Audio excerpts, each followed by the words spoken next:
Hi, I'm Lisette and this is Mari, and we're here to talk to you about circumducted gait. The circumducted gait pattern only affects the swing phase of the gait cycle. The leg begins near midline at push-off, which is the terminal stance. Then it swings out to the side during the swing phase and returns to midline for heel strike. During the toe off, typically the person flexes the knee and hip and dorsiflexes in order to clear the ground. Due to the lack of the ability to flex the knee and hip in the sagittal plane, a patient will abduct the leg and move in the frontal plane to progress movement. The muscles controlling the circumducted gait pattern are the hip extensors, the hip abductors, and the hip adductors. A patient can present with circumducted gait for a few reasons, one of them being an immobilizer like we just showed in our video.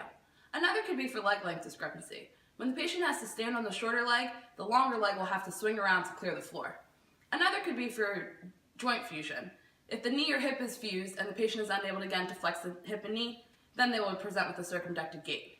General pain and weakness in the hip and knee flexors, such as the iliopsoas or hamstring muscles, can also allow a patient to present with circumducted gait. If the patient were to present with circumducted gait in the clinic, there are a few therapeutic interventions we may use to help them obtain a more normal gait pattern. In situations with the immobilizer, we may just wait for the restrictive brace to be removed and then focus on fixing the swing phase of the cycle. There are a few therapeutic exercises we may use to strengthen the hip and knee flexors. With the patient laying supine on their back, one leg is bent and the other leg is straight. The patient points the toes up towards the ceiling and slowly raises the leg to the height of the other knee and slowly controls it on the way back down. The patient is using the iliopsoas and the rectus femoris to flex the hip as they slowly raise their leg and to control the motion eccentrically on the way back down.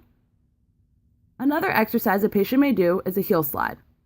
With the patient laying in the same position, the heel remains in contact with the mat and the patient slides their heel towards their bottom. Then they push the leg back out to straight. In this activity, we are using our hip flexors, but also the knee flexors such as the hamstrings.